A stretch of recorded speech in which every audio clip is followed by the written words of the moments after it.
Wow, big citrus. I show you the citrus fruity fruitful tree. Oh, nice. It's ripe, ready to harvest.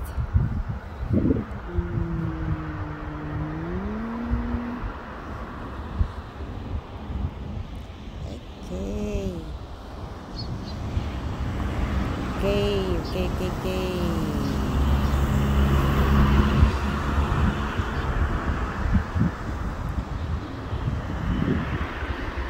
Ito, maraming fruits yan. Oh, daming fruits. Daming fruits. Sa baba. Hindi masyadong makita.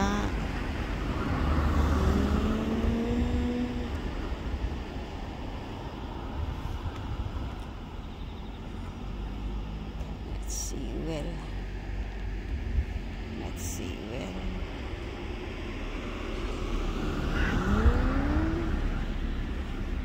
Okay.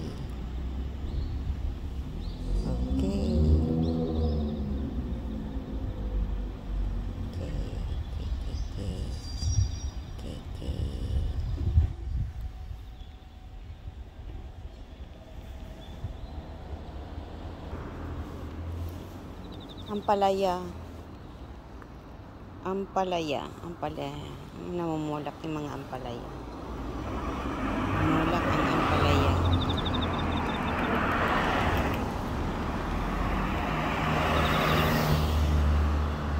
It's blooming. The flowers is blooming.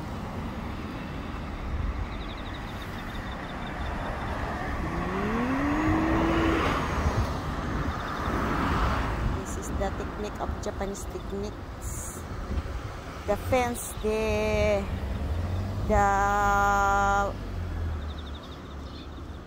vegetables is attached in the fence. Interlinks knit. This is knit fence. Then over there. So fruits. The fruit is accumulated in one area.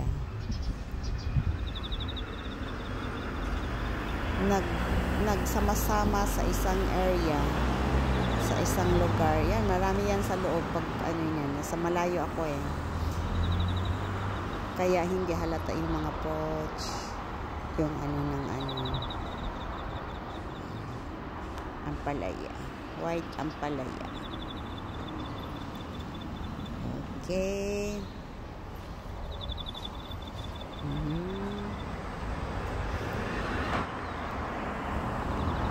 Marami dito.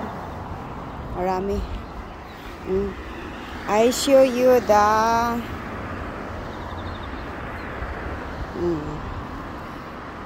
ginger. This is ginger. Japanese ginger.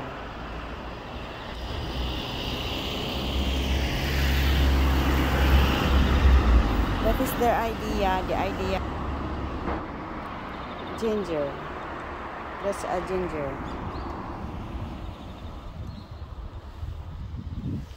Very healthy.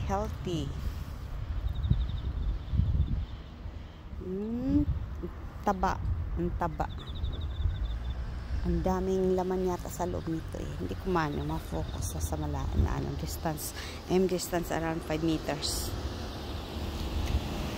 So, yan. Kung paano sila magtanim ng loya, yan. Sa isang area, pinagsama-sama. Maliit lang mga 3 square meters. That is only 3 square meters. And then, the okra. This okra. The first of an okra.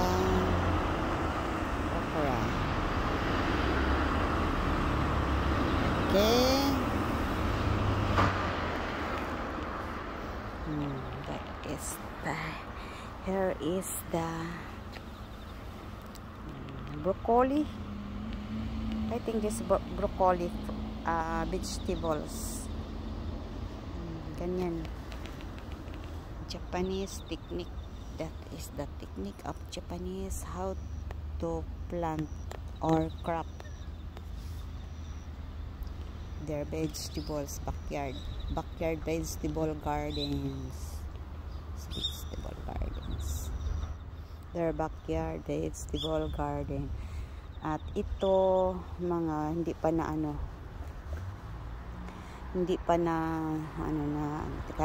back ko to. That is how they cultivate the soil. Okay, and that one is spring onions. Big spring onions. Ginamitan lang nila ng sen, yung ginagamit ng atip para hindi matumba yung mga spring onions, yung sibuyas dahon.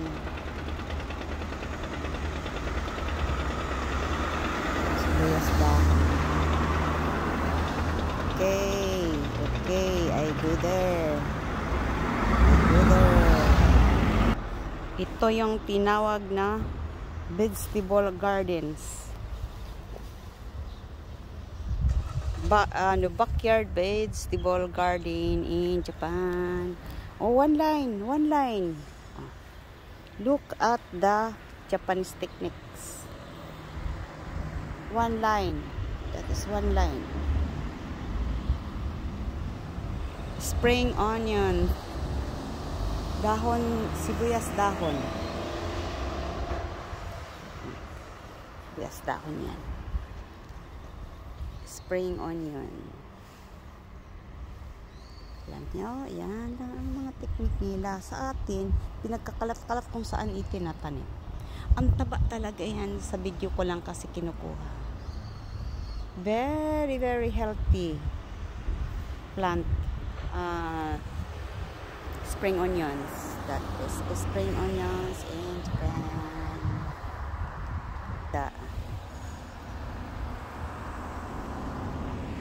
Yung nila, ginger.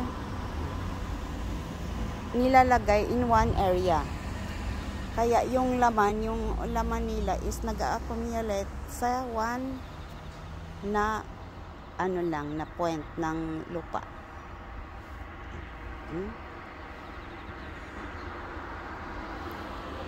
So, alam niyo yan. Yan ang style ng Japanese style. Okay. Yan yung nila at sal. Parang wala na, harvest na. It's already harvested. Pero may mga laman pa, may natira pa.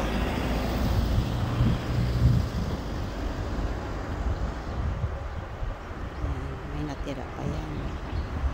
Yan siya, yung maanghang yata to eh. So pag nagtanim sila, hindi nang kahit saan na area.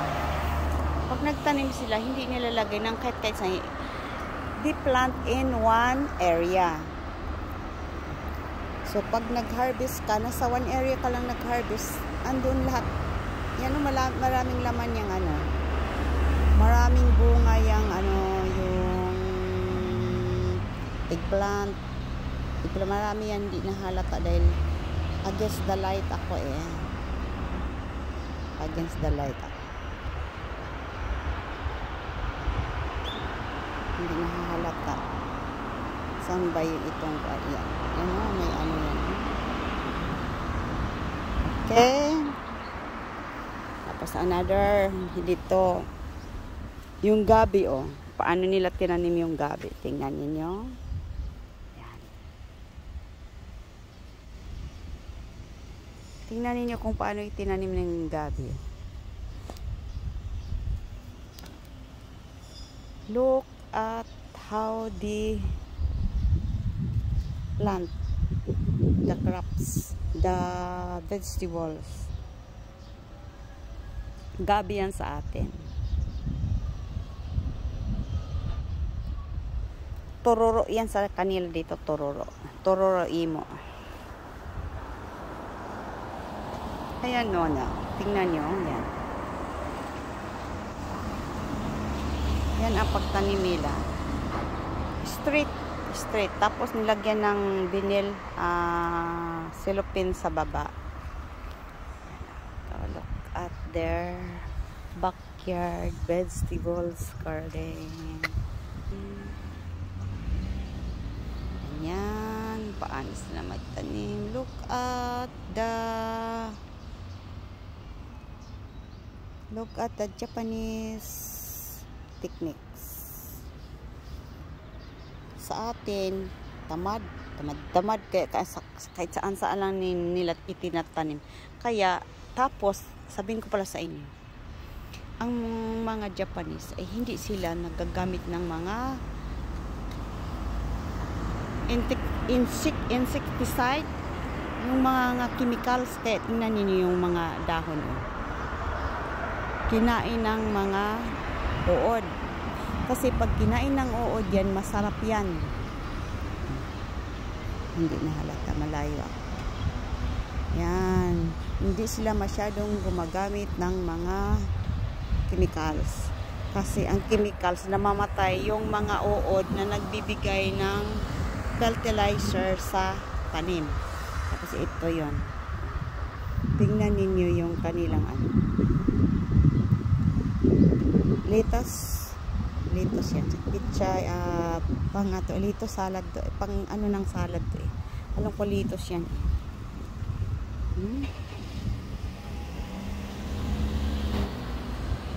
Yan. Tingnan, paano nila yan?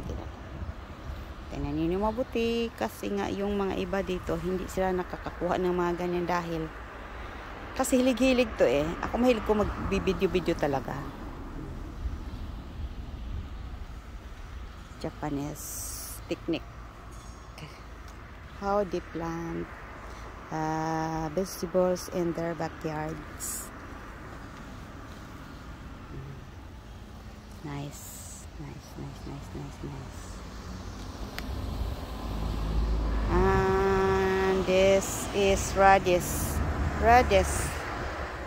Ito yung radish. Pag lumaki na to, pupunta ko dito. Pag lumaki yan, kita ninyo yan kung paano yan siya. Tumubo na, nakikita yung mga laman. Ilagyan na ng tunnel. Ano yan, hindi ko alam. Parang seedling yata yan. Tapos yan. Okay.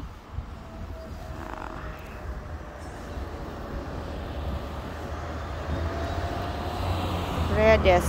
Tapos ito, ano kaya, hindi ko alam yan. Mga backyard lang to nila sa yung may nagtanim talaga na kinukonsume nila yan, kunti-kunti kinukuha. Kaya palagi fresh ang kanilang mga gulay. Kasi hindi nila hinarvest ng isang harbisan. Kakain sila, anong kinain nila, yun lang ang kukunin nila. Tapos ang matira niyan is compost. Pinapabulok yung mga iba na hindi nila nakakain. Pinabulok na yun. Tapos ito yung ano to siya, carrots. Alam ko carrots yan . Yung carrots yan. Okay.